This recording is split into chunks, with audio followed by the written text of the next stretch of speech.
प्रधानमंत्री की अगवानी की है रक्षा मंत्री। बहनों और भाइयों, मैं अपनी आवाज वहां भी पहुंचाना चाहती हूं जो न रेडियो द्वारा न इनसैट लेकिन हृदय के द्वारा पहुंचती है। कोई नहीं है दुनिया में जो कह सकता है कि आज भारत जितना मजबूत है हर प्रकार से, वैसे कभी भी वो नहीं रहा है। भारत अमेरिका से इंपोर्ट हो रहे अनाज पे पूरी तरह से डिपेंड हो चुका है। India has also suffered more than most from the world food shortage. But of course we are getting food from outside and I think that might tide us over the really difficult days. लेकिन अब अचानक America अपनी shipments को रोक देता है, जिससे भारत में फूड शॉर्टेज की लहरें दौड़ पड़ती है। Out of 329 villages, 209 were affected by drought. Meanwhile, India's food problems continue to create widespread concern. And of course you know that the situation has been complicated by the great drought we had this year.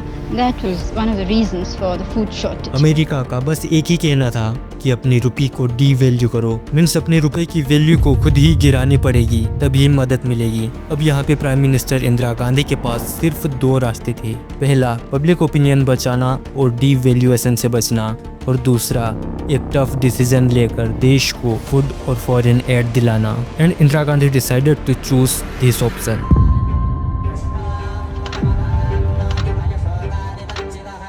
रातों रात रुपए की value गिरा दी गई, जिससे देश भर में महंगाई की लहरें दौड़ पड़ी। लोग कंफ्यूज्ड थे कि अचानक सब कुछ इतना महंगा कैसे हो गया। हमें पूरी उम्मीद है कि महंगाई पर काबू पा सकेंगे। थोक बिक्री के भाई से बहन के दर में दफे ध्यान होंगे। अपोजिशन लीडर्स ने इंदिरा गांधी पे अटैक शुरू किए। इंदिरा IMF के आगे झुक गई है। क्या ये नेहरूवियन सेल्फ रिलायंस की मौत है? But Indira Gandhi was a iron lady. उन्होंने जवाब में कुछ नहीं कहा। गरीबों के लिए गरीबी हटाओ, देश बचाओ का नारा दिया। जब तक हम आज़ादी के स्वतंत्रता के फल हर एक को नहीं पहुंचा सकेंगे, चाहे कितने ही गरीब हो, कितने दूर रहता हो, तब तक हम समझते हैं कि हमारी स्वतंत्रता पूरी नहीं है। 1971 में 93,000 पाकिस्तानी सोल्जर्स ने उनके सामने सरेंडर कर दिया और एक नया देश बांग्लादेश बना। इवन भारत उनकी लीडरशिप में एक न्यूक्लियर पावर देश भी बना। The Buddha has finally smiled. When we first embarked on our nuclear program, most industrialized nations were very critical of us. यहाँ तक आपको लग रहा होगा कि Indira Gandhi was a great leader, a great prime minister, जो गरीबों के लिए, अपने देश के लिए क्या कुछ नहीं करती, राइट? इस अदालत का निर्देश है कि कांग्रेस पार्टी 2 हफ्तों के अंदर अपना नया प्रधानमंत्री चुने। श्रीमती इंदिरा गांधी को 6 साल के लिए चुनाव लड़ने से प्रतिबंधित किया जाता है। अपोजिशन लीडर राजनारायण उन पे ऑथोरिटेरियन होने का आरोप लगाते हैं, जिससे हाई कोर्ट इंदिरा गांधी को 6 साल तक इलेक्शन लड़ने से बैन कर देता है। साथ ही उनकी 1971 की जनरल इलेक्शन को भी रद्द कर दिया जाता है। अपोजिशन सहित पूरा देश इंदिरा गांधी से उनके प्रधानमंत्री पद से इस्तीफा मांगने लगता है। इवन जयप्रकाश नारायण जैसे लीडर्स ने उनके खिलाफ आंदोलन भी किए। हजारों की तादाद में सत्याग्रही जाएंगे। उन सत्याग्रहियों में जयप्रकाश नारायण भी होगा। मैं भी सत्याग्रह उस दिन करूंगा, चाहे मेरी गिरफ्तारी हो चाहे जो भी हो। हमारे साथ इस आंदोलन के साथ सहयोग करो। हमारा बनता है ये क्रांति हो। कॉन्स्टिट्यूशन के आर्टिकल 352 के तहत इंदिरा गांधी ने नेशनल इमरजेंसी डिक्लेयर कर दी। भाइयों और बहनों, राष्ट्रपति जी ने आपातकाल की घोषणा की है। इससे आतंकित होने का कोई कारण नहीं है। प्रेस मीडिया को कंट्रोल किया गया। अपोजिशंस लाइक जयप्रकाश नारायण, अटल बिहारी वाजपेयी और LK आडवाणी जैसे कई लीडर्स को बिना ट्रायल के अरेस्ट कर लिया गया। इवन आम लोग जिन्होंने कुछ किया भी नहीं था, उनको भी कस्टडी में डाल दिया जाता है।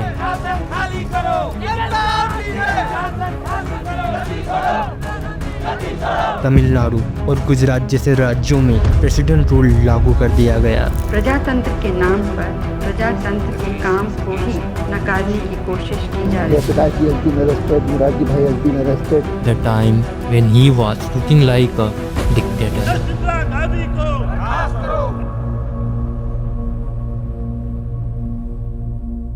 But why? 1917 में इंदिरा गांधी का नेहरू फैमिली में जन्म होता है। इन लेटर 1942 में क्विट इंडिया मूवमेंट के बीच उन्होंने फिरोज गांधी से शादी की। 2 बच्चे हुए, राजीव और संजय। लेकिन उनका जीवन सिर्फ घर तक सीमित नहीं रहा।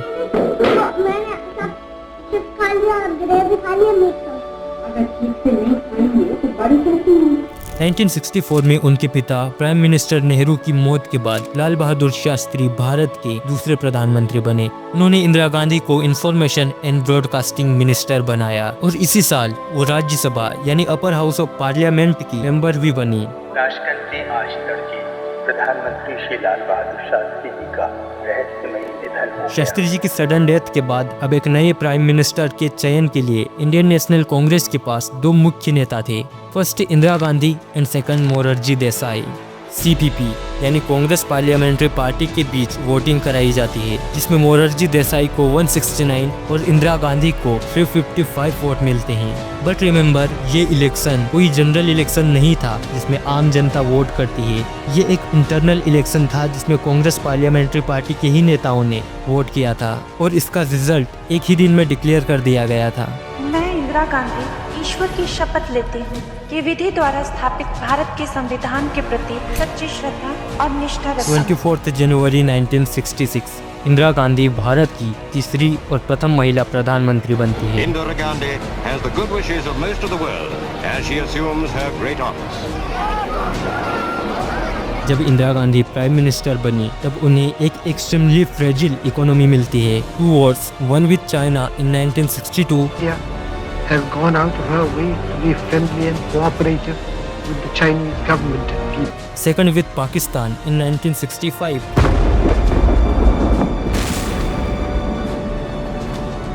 इन दोनों ने ऑलरेडी भारत की ट्रेजरी खाली कर दी थी। ऊपर से 1960s का terrible drought, food shortage, agriculture collapse और इन्फ्लेशन तीनों पीक पर थे। इवन इंडिया अपनी पॉपुलेशन को खिलाने लायक भी अनाज प्रोड्यूस नहीं कर पा रहा था। तब अमेरिका से PL 480 प्रोग्राम के अंडर ग्रेन्स इंडिया में इंपोर्ट किए जाते थे। इंडिया PL 480 प्रोग्राम के ग्रेन्स पर इतना डिपेंड हो गया कि जब 1966 में US ने अपनी शिपमेंट्स को रोक दिया तो इंडिया में फूड शॉर्टेज का क्राइसिस आ गया।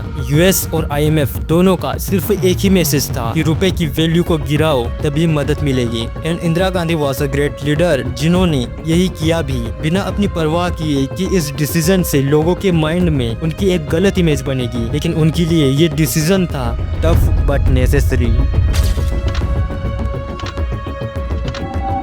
1966 का ये डिसीजन एक टर्निंग पॉइंट था। रुपए की कीमत कम हुई लेकिन इंदिरा गांधी की पॉलिटिकल स्पाइन दुनिया के सामने आई। पब्लिक हर्ट थी, इकोनॉमी अनस्टेबल थी, लेकिन एक बात क्लियर थी कि this prime minister was no rubber stamp. साल था 1969 जब कांग्रेस सिर्फ एक पॉलिटिकल पार्टी नहीं बल्कि देश की शाउल थी। पावर भी उसके पास थी और लेगेसी भी। लेकिन अब कांग्रेस के अंदर ही 2 चेहरे उभर रहे थे। एक थे सिंडिकेट, पार्टी के पुराने सीनियर नेता लाइक के कामराज, मोरारजी देसाई और संजीवा रेड्डी जैसे लीडर्स, और दूसरी थी इंदिरा गांधी, एक यंग, बोल्ड और एम्बिशियस लीडर। जब 1966 में लाल बहादुर शास्त्री का देहांत हुआ तो सिंडिकेट ने इंदिरा गांधी को PM बनाया क्योंकि उन्हें लगा था कि ये सिर्फ नाम के लिए PM होंगी, असली पावर तो हम ही संभालेंगे। लेकिन इंदिरा गांधी रबर स्टैम्प नहीं थी। लोग कितने ही आरोप लगाएं, कितने ही भारत की निंदा करें, कोई नहीं है दुनिया में जो कह सकता है कि आज भारत जितना मजबूत है हर प्रकार से, वैसे कभी भी वो नहीं रहा है। जुलाई 1969 कांग्रेस पार्लियामेंट्री बोर्ड की मीटिंग होती है।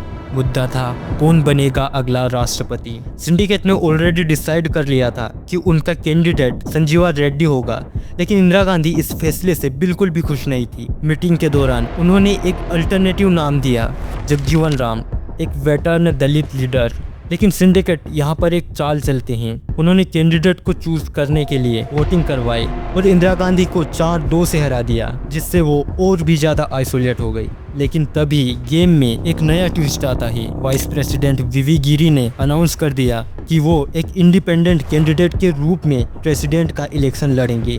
ये इंदिरा गांधी के लिए एक मौका था। वो गिरी को सपोर्ट करना चाहती थी लेकिन ओपनली नहीं कर सकती थी जब तक कि पार्टी के अंदर अपनी पोजीशन स्ट्रॉन्ग ना कर ले। The presidential election hereby declare that Sri V.V. Giri, 4 Giri Road, Tyagaraja Nagar, Madras 17, has been duly elected to the office of the President of India.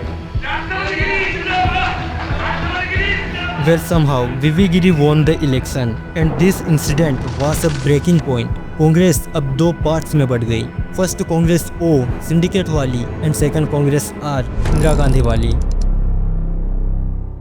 1971 में एक और प्रॉब्लम सामने आती है, ईस्ट पाकिस्तान, जो आज के टाइम में बांग्लादेश है। यहाँ लोग अपने अधिकारों के लिए लड़ रहे थे। इंदिरा जी, अब तक 1.5 करोड़ से ज्यादा रेफ्यूजी ईस्ट पाकिस्तान से भारत में गुजरा है।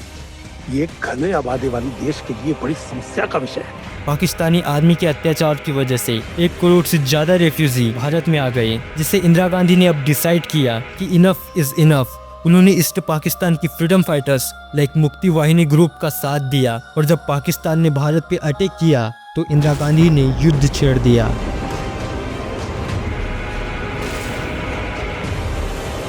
रिजल्ट 13 दिनों के अंदर 93,000 पाकिस्तानी सोल्जर्स ने सरेंडर कर दिया। एक नया देश बांग्लादेश बना। और इंदिरा गांधी का नाम दुर्गा के रूप में पूजा गया। इवन उनकी लीडरशिप को इंटरनेशनल लेवल पे प्रेस भी मिली। India had to face the enormous problem of a mass exodus of refugees from East Pakistan. A war ensued, and Bangladesh was born. Well, surely that the massacre there stopped, the rape stopped. War के बाद 1974 में इंदिरा गांधी ने realise किया कि देश को सिर्फ army में नहीं बल्कि टेक्नोलॉजी में भी जीत की जरूरत है। उन्होंने न्यूक्लियर टेस्ट की प्लानिंग की और पोखरण राजस्थान के रेगिस्तान में इंडिया का पहला न्यूक्लियर टेस्ट किया।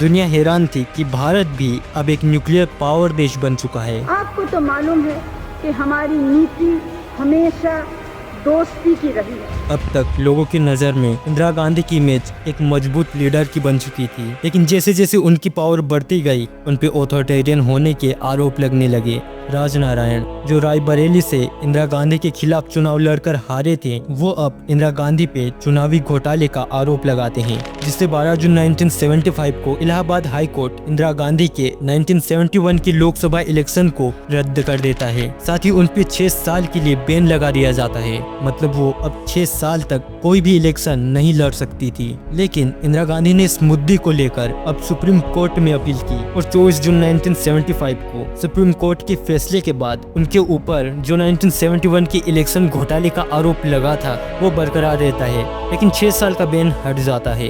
इंदिरा गांधी के लिए ये सब कुछ सिर्फ एक लीगल मैटर नहीं था, बल्कि ये उनकी पूरी राजनीतिक स्थिति को हिला देने वाला मामला था।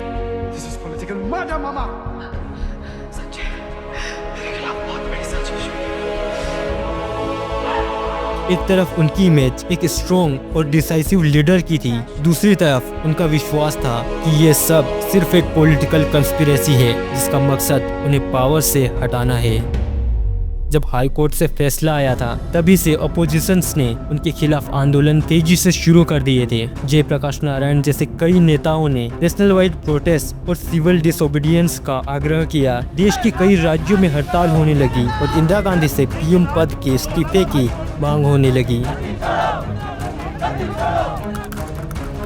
इंदिरा गांधी ने प्रेसिडेंट फखरुद्दीन अली अहमद के जरिए कॉन्स्टिट्यूशन के आर्टिकल 352 के तहत नेशनल इमरजेंसी डिक्लेयर कर दी। प्रेस मीडिया पे स्ट्रिक्ट सेंसरशिप लगाई गई। पॉलिटिकल अपोनेंट्स को बिना ट्रायल के अरेस्ट कर लिया गया। कांग्रेस की लॉयल सीएम और मिनिस्टर्स को प्रायोरिटी दी गई। गुजरात और तमिलनाडु में प्रेसिडेंट रूल लागू कर दिया गया। अगर हम देखें तो ये देश के इतिहास का सबसे कंट्रोवर्शियल मोड़ था। कॉन्स्टिट्यूशन जो देश की रक्षा के लिए बनाया गया था उसे पर्सनल पावर बनाए रखने के लिए इस्तेमाल किया गया। शायद इंदिरा गांधी को लगा था कि अगर उन्होंने स्ट्रॉन्ग कंट्रोल नहीं दिखाया तो देश टूटेगा, लेकिन यहाँ पर्सनल इंटरेस्ट और नेशनल इंटरेस्ट के बीच रेखा ढूंढनी पड़ गई थी। इंदिरा गांधी की ये इमरजेंसी अब एक ऑथोरिटेरियन रूल का सिंबल बन चुकी थी। प्रेस पे कंट्रोल, अपोजिशन लीडर्स की बिना वजह गिरफ्तारी, कोर्ट्स का सस्पेंशन और कंपलसरी स्टरलाइजेशन कैंपेन, ये सब लोगों के जहन में था। संजय गांधी जो किसी भी कॉन्स्टिट्यूशनल पोस्ट पर नहीं थे, उनकी पैरेलल पावर भी पब्लिक को चुभने लगी थी।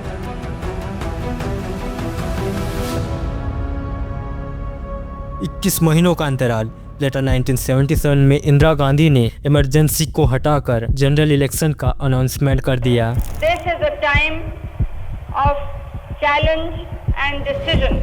The choice is not between democracy and dictatorship. The choice is between peaceful, rapid progress or disruption. ये डिसीजन तब आता है जब सुप्रीम कोर्ट ने हेबियस कॉर्पस केसेस में गवर्नमेंट के फेवर में जजमेंट दे दिया था। हेबियस कॉर्पस एक लैटिन टर्म है जिसका मतलब होता है you must have the body. इसका यूज बेसिकली तब होता है जब कोई सिटीजन इलीगल तरीके से अरेस्ट हो गया हो या पुलिस ने उसे बिना वैलिड रीजन के कस्टडी में डाल दिया हो, तब वो सुप्रीम कोर्ट और हाई कोर्ट में पिटीशन डाल सकता है कि मुझे कोर्ट के सामने पेश करो और बताओ कि मुझे अरेस्ट क्यों किया गया है। ये right to left and liberty article 21 का एक इम्पोर्टेंट पार्ट है। जब इमरजेंसी लगाई गई थी तो इंदिरा गांधी सरकार ने सिटीजन्स के fundamental rights specially article 21 right to left and liberty को सस्पेंड कर दिया था। Thousands of opposition leaders, journalist, students और एक्टिविस्ट्स को बिना गलती के भी जेल में डाल दिया गया था। लोगों ने जब कोर्ट में रिक्वेस्ट की कि उन्हें रिलीज किया जाए तो ये इशू सुप्रीम कोर्ट तक पहुंच गया। लेकिन सवाल ये है कि क्या इमरजेंसी के टाइम भी सिटीजन अपने अरेस्ट के खिलाफ हेबियस कॉर्पस फाइल कर सकते हैं? इसका जवाब है नहीं। कोर्ट ने कहा कि जब इमरजेंसी लगी हो तो सिटीजन्स का आर्टिकल 21 यानी right to left and liberty भी सस्पेंड हो जाता है। 5 में से 4 जजेस ने इंदिरा गांधी गवर्नमेंट के फेवर में जजमेंट दिया कि सिटीजन्स के पास अब कोई राइट नहीं है अगर उन्हें आर्बिट्रेरी तरीके से अरेस्ट किया गया हो। सिर्फ एक जज जस्टिस HR खन्ना ने अलग ओपिनियन दिया कि लाइफ एंड लिबर्टी इंसान के नेचुरल और इनलिएनेबल राइट्स होते हैं। इनसे आपको किसी भी कॉन्स्टिट्यूशन में डिवॉइड नहीं किया जा सकता, ना इमरजेंसी में और ना ही किसी सिचुएशन में। इस जजमेंट का रिजल्ट ये हुआ कि जस्टिस HR खन्ना को इंदिरा गांधी ने चीफ जस्टिस बनने से रोक दिया। इंदिरा गांधी की लीगल पोजीशन स्ट्रॉन्ग थी, पार्लियामेंट्री में ओपोजिशन गायब थे, कोई पब्लिक एजुकेशन नहीं चल रहा था, फिर भी उन्होंने इलेक्शन क्यों करवाया?